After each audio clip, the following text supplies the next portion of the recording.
Hello friends, Avon global classes में आप सभी का स्वागत। आज मैं फिर से लुसेंट का अभ्यास सेट 7 लेकर आऊँ दोस्तों। इसमें टॉप 50 प्रश्न का अध्ययन करेंगे। दोस्तों, अगर हमारे ट्यूशन का आपने अभी तक सब्सक्राइब नहीं किया तो जैसे सब्सक्राइब कर लीजिए। चलिए हम लोग बिना देरी के शुरू करते हैं। आज का पहला सवाल है कि भेगोरिया उत्सव का संबंध किस राज्य से है। तो इसका सही उत्तर हो जाएगा ऑप्शन ए, मध्य प्रदेश से संबंधित है।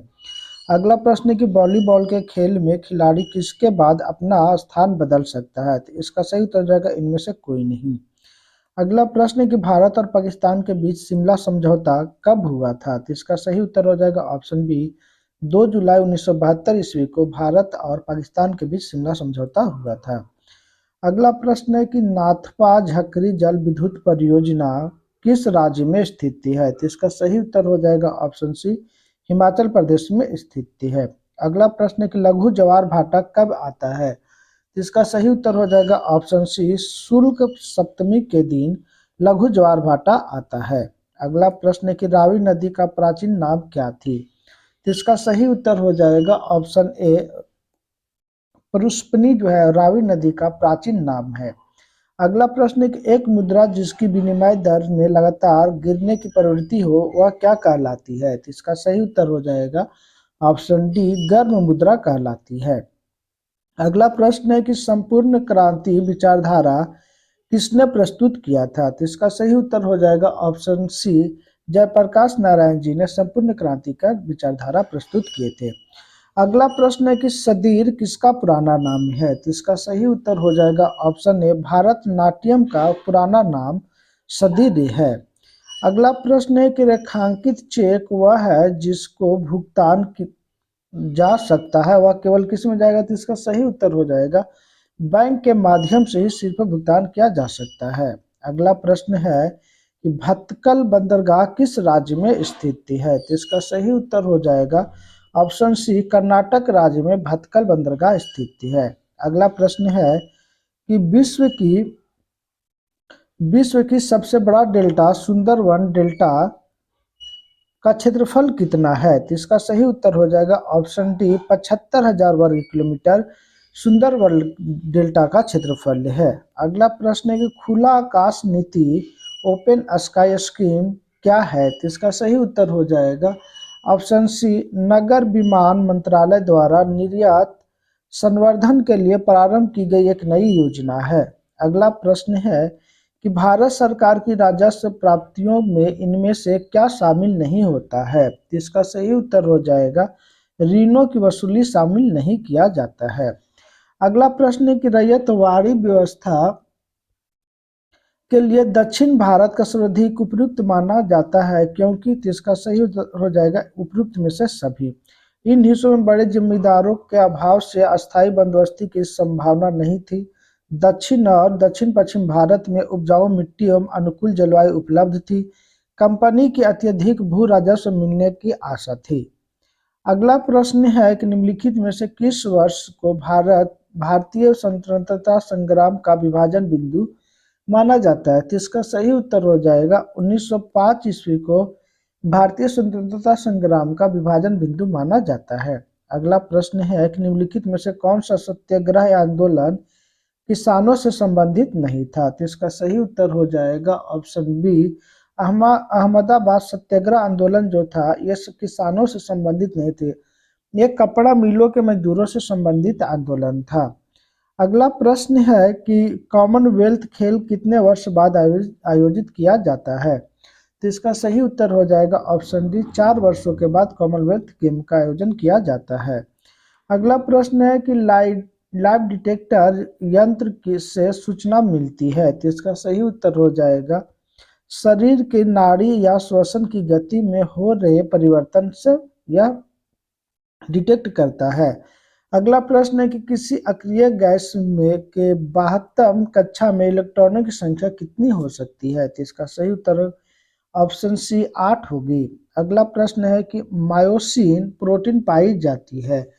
तो इसका सही उत्तर हो जाएगा पेशी में मायोसिन नामक प्रोटीन पाई जाती है।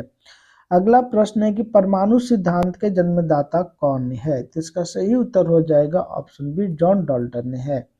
अगला प्रश्न है कि किस प्रस्ताव को सरकार के विरुद्ध निंदा प्रस्ताव माना जाता है। तो इसका सही उत्तर हो जाएगा स्थगन प्रस्ताव को निंदा प्रस्ताव माना जाता है।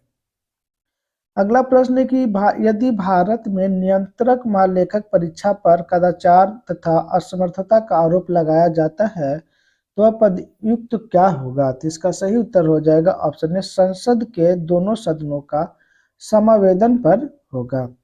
अगला प्रश्न है कि निम्नलिखित किस अनुच्छेद में राज्यसभा को यह अधिकार है कि 2/3 बहुमत से किसी नई अखिल भारतीय सेवा को स्थापित करे? तो इसका सही उत्तर हो जाएगा ऑप्शन ए अनुच्छेद 312 के अंतर्गत। अगला प्रश्न है कि निम्नलिखित में से किसका मूल संविधान में समावेश नहीं था? तो इसका सही उत्तर हो जाएगा ऑप्शन ए मूल कर्तव्य का।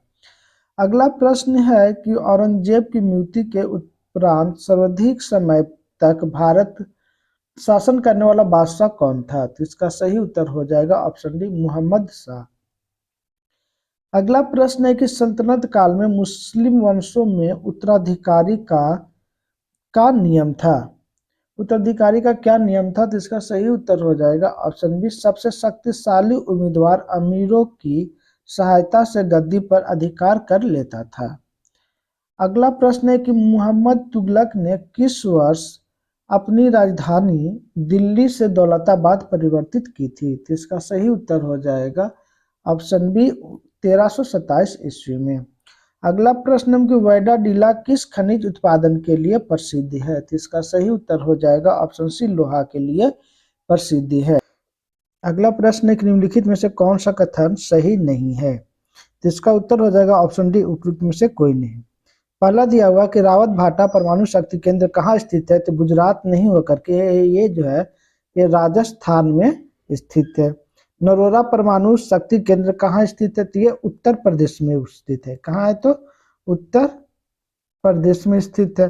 काकरापारा परमाणु शक्ति केंद्र कहाँ स्थित है? तो ये गुजरात में स्थित है। काकरापारा गुजरात में स्थित है। अगला प्रश्न है कि नर्मदा और ताप्ती के बीच कौन सा पहाड़ी है? तो इसका सही उत्तर हो जाएगा ऑप्शन सी सतपुरा पहाड़ जो है वो नर्मदा नदी और ताप्ती नदी के बीच से होकर के बहती है। अगला प्रश्न है कि भारत की सिक्योरिटी पेपर मिल निम्नलिखित में से किस जगह स्थित है? तो इसका सही उत्तर हो जाएगा ऑप्शन डी होशंगाबाद में स्थित है। अगला प्रश्न है कि निम्नलिखित में से कौन सा एक जोड़ा गलत है?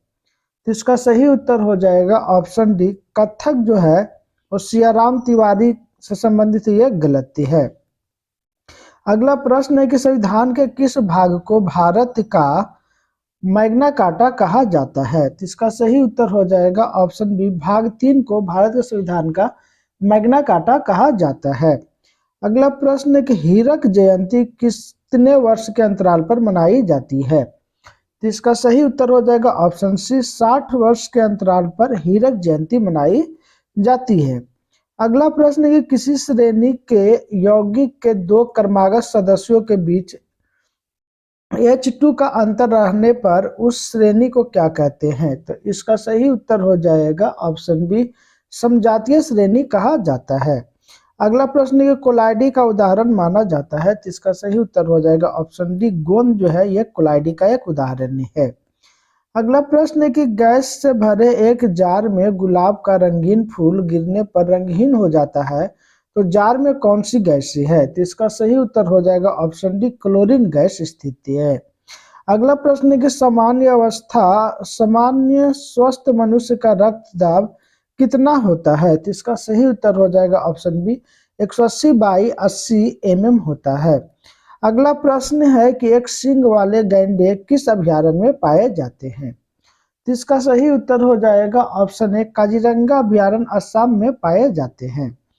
अगला प्रश्न है कि पूना समझौता किससे संबंधित था? तो इसका सही उत्तर हो जाएगा पूना समझौता जो था वो सरकार तथा दलितों के बीच एक समझौता था जो महात्मा गांधी और अंबेडकर जी के बीच में समझौता हुआ था, पूना समझौता।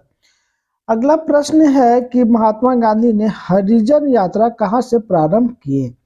तो इसका सही उत्तर हो जाएगा ऑप्शन सी वर्धा से प्रारंभ किए थे। अगला प्रश्न है कि अकबर के समय वित्त मंत्री को क्या कहा जाता था? तो इसका सही उत्तर हो जाएगा ऑप्शन सी वजीर कहा जाता था वित्त मंत्री को। अगला प्रश्न है कि